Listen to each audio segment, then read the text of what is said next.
Carroll coach found guilty on battery charges. Appeal expected. August 4, 2023. Free Press.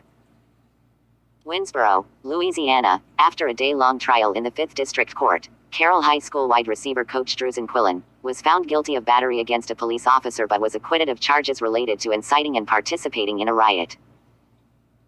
The trial, presided over by District Judge Clay Hamilton, revolved around a confrontation that occurred during a high school football game between Carroll High School and Franklin Parish High School in October 2022. The incident in question took place in the stands during the game and was sparked by an altercation between Franklin Parish Sheriff Kevin Cobb and Coach Quillen. Witnesses testified that the altercation was initiated by Sheriff Cobb, who allegedly pushed and cursed Carroll box coaches, leading to tensions in the stands. 2 other Carroll coaches had previously pleaded guilty to misdemeanor charges of inciting to riot and simple battery, with the Carroll head coach, Brandon Landers, being prohibited from coaching or teaching in Louisiana for life due to a simple battery against a police officer charge. Quillen refuses. However, Coach Quillen refused to plead guilty and stood trial, expressing his expectation of being found guilty in a town he referred to as Clan Country, and planning to appeal the conviction afterward. A Tuesday night rally of Carroll alumni at the Marbles Recreation Center drew a crowd of over 100 people who pledged to support Quillen at Thursday's trial, prompting Franklin Parish to beef up security with armed sheriffs standing around the walls of the nearly empty courtroom. Instead of hundreds, as they expected, only 12 spectators from Monroe were in the courtroom. The prosecution presented several witnesses who testified that Quillen, along with the other Carroll coaches, used vulgar language and cursed at fans in the stands. They claimed that Sheriff Cobb identified himself and asked Quillen to leave the press box, but Quillen responded with a profanity-laced tirade and physically engaged with the sheriff, resulting in a chaotic tussle involving other parties.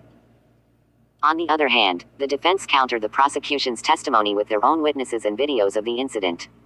They argued that the sheriff's unprofessional and profanity-laced actions instigated the incident that did not escalate until he appeared.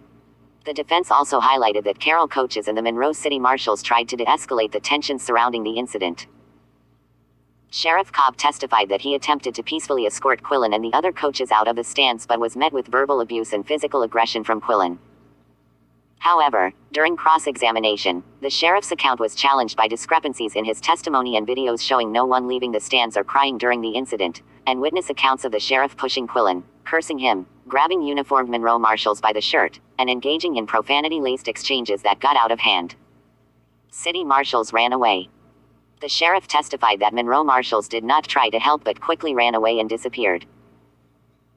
Witnesses called by the defense, including Monroe City Marshal Auxiliary Officers Christopher Ziegler and Shonerius Ballard, supported the assertion that they attempted to de-escalate the situation when they arrived on the scene, but neither of them knew the sheriff's identity at the time. Videos showed them in the thick of the incident, trying to bring order. Videos showed that they did not run away or disappear, as the sheriff testified. Quillen testified. In his own defense, Coach Quillen testified that he and the Carroll coaches were yelling football strategies through their headsets. He said they directives to their field coaches in coach talk, which is typical of most football coaches. He said when fans overheard their language coupled with the fact that the home team was losing, tensions arose. Quillen said the coaches called for security to walk them back to the visitors' side after fan threats seemed to escalate. As they were leaving, he testified, the sheriff met them on the stairway with threats and cursing. He claimed that the sheriff did not identify himself and behaved aggressively, pushing and cursing at him. Quillen denied throwing any punches and stated that he was attacked from behind by a fan and physically assaulted during the altercation. Testimony was offered by Monroe Auxiliary Marshal Ballard that Sheriff Cobb grabbed him by the shirt with both hands even though he was in full uniform, identifying him as law enforcement. After the presentation of evidence and witness testimonies, Quillen's defense attorney, Arthur Gilmore, requested a directed verdict, arguing that there was no evidence to prove that a riot had occurred or that Quillen participated in one. However, the motion was denied. Ultimately, Judge Hamilton, as expected, found Druzin Quillen guilty of battery against a police officer but acquitted him of inciting to riot and participating in a riot. Quillen has filed notice of his intention to appeal the verdict. Carroll High School will play Franklin Parish High School for its homecoming this year in a Saturday game on October 21, 2023.